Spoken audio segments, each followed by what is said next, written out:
क्या कभी तेरे मन में ये सवाल आया है कि आखिर हनुमान जी इतने शक्तिशाली होने के बावजूद हमेशा शांत क्यों रहे? अगर उनके पास पहाड़ उठाने की ताकत थी, समुद्र लांघने की क्षमता थी और देवताओं तक को चौंका देने वाला बल था, तो फिर उन्होंने कभी अपने बल का घमंड क्यों नहीं किया? और इससे भी बड़ा सवाल, अगर तेरे अंदर भी कोई ऐसी शक्ति छिपी हो जिसके बारे में तुझे खुद ही पता ना हो, तो क्या होगा? जरा सोच, कितनी बार ऐसा हुआ होगा कि तू किसी काम को शुरू करने से पहले ही हार मान गया होगा? कितनी बार तूने खुद से कहा होगा कि ये मेरे बस की बात नहीं है? कितनी बार तूने दूसरों को देखकर खुद को छोटा समझ लिया होगा? लेकिन अगर मैं तुझसे कहूं कि यही गलती कभी हनुमान जी ने भी की थी, तो शायद तुझे यकीन न हो। कहानी उस समय की है जब माता सीता का रावण द्वारा हरण हो चुका था।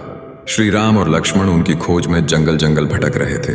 खोज करते करते वे सुग्रीव और वानर सेना तक पहुंचे। फिर एक दिन वह समय आया जब सभी वानरों को पता चला कि माता सीता लंका में है। लेकिन समस्या ये थी कि लंका तक पहुंचने के लिए विशाल समुद्र पार करना था। सभी वानर समुद्र के किनारे खड़े थे। हर कोई अपनी क्षमता बता रहा था। कोई कहता कि मैं 10 योजन तक छलांग लगा सकता हूँ, कोई कहता कि मैं 20 योजन तक जा सकता हूँ, कोई 30, कोई 40। लेकिन लंका इतनी दूर थी कि किसी की भी क्षमता पर्याप्त नहीं थी। और वहीं एक कोने में हनुमान जी चुपचाप बैठे थे। अब यहाँ एक सवाल पैदा होता है, जिस हनुमान ने बचपन में सूरज को फल समझकर निगलने की कोशिश कर दी थी, जो देवताओं से वरदान पा चुके थे, जो असाधारण शक्ति के स्वामी थे, वो चुप क्यों थे?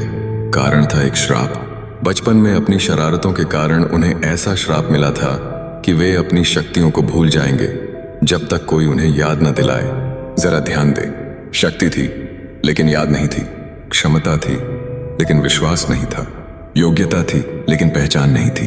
क्या यह स्थिति आज बहुत सारे लोगों की नहीं है? कितने लोग हैं जिनके अंदर प्रतिभा है लेकिन उन्हें खुद पर भरोसा नहीं? कितने लोग हैं जो कुछ बड़ा कर सकते हैं लेकिन उन्हें लगता है कि वे साधारण हैं? कितने लोग सिर्फ इसलिए पीछे रह जाते हैं क्योंकि उन्हें अपनी ताकत का एहसास ही नहीं होता? समुद्र किनारे वही स्थिति थी। तभी जामवंत जी धीरे धीरे हनुमान जी के पास पहुंचे। जामवंत सिर्फ एक योद्धा नहीं थे, वे अनुभव का भंडार थे। उन्होंने जीवन को बहुत करीब से देखा था। उन्होंने हनुमान जी की तरफ देखा और मुस्कुराकर कहा, तू यहाँ चुप क्यों बैठा है? हनुमान जी विनम्रता से बोले, मैं क्या कर सकता हूँ? यही वो वाक्य था जिसने पूरी कहानी बदल दी। जामवंत ने कहा, क्या तुझे सच में नहीं पता कि तू कौन है? फिर उन्होंने हनुमान जी को उनके बचपन की बातें याद दिलानी शुरू की।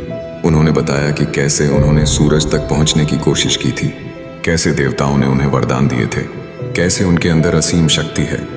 हर शब्द के साथ हनुमान जी के भीतर कुछ जाग रहा था। सोच, अगर कोई तुझे तेरी असली क्षमता याद दिला दे तो कैसा लगेगा? कभी कभी हमें नई शक्ति की जरूरत नहीं होती, हमें सिर्फ अपनी पुरानी शक्ति याद करने की जरूरत होती है। जामवंत बोलते रहे, हनुमान सुनते रहे। और फिर धीरे धीरे वह क्षण आया जब हनुमान जी को अपनी वास्तविक पहचान याद आने लगी। उनकी आंखों में आत्मविश्वास चमकने लगा, उनकी मुद्रा बदल गई, उनका मन बदल गया, उनकी सोच बदल गई। और जब सोच बदलती है तब दुनिया बदलती है। अचानक उन्होंने अपने विशाल स्वरूप को धारण किया। उनका शरीर पर्वत के समान विशाल हो गया। पूरी वानर सेना आश्चर्य से उन्हें देखने लगी। जो कुछ समय पहले चुप बैठा था, वही अब सबसे बड़ा योद्धा बनकर खड़ा था।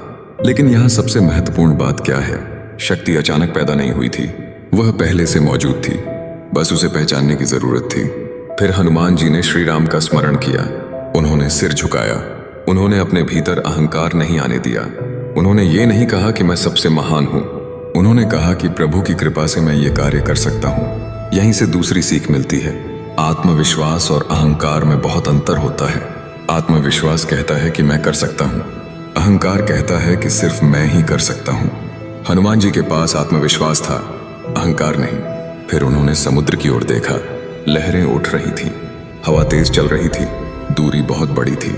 लेकिन अब उनका ध्यान दूरी पर नहीं था, उनका ध्यान लक्ष्य पर था। यह भी जीवन का बड़ा नियम है। जो लोग मुश्किलों को देखते रहते हैं वे अक्सर रुक जाते हैं, जो लोग लक्ष्य को देखते रहते हैं वे आगे बढ़ जाते हैं। हनुमान जी पर्वत पर चढ़े। उन्होंने पूरी शक्ति एकत्र की।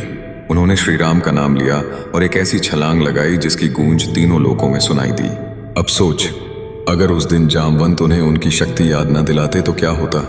शायद वे वहीं बैठे रहते, शायद उन्हें कभी पता ही नहीं चलता कि वे क्या कर सकते हैं, और शायद इतिहास कुछ और होता। इसीलिए जीवन में ऐसे लोगों की कीमत समझ जो तुझे तेरी क्षमता याद दिलाते हैं। हर वह व्यक्ति जो तुझे बेहतर बनने के लिए प्रेरित करता है वह तेरे जीवन का जामवंत है।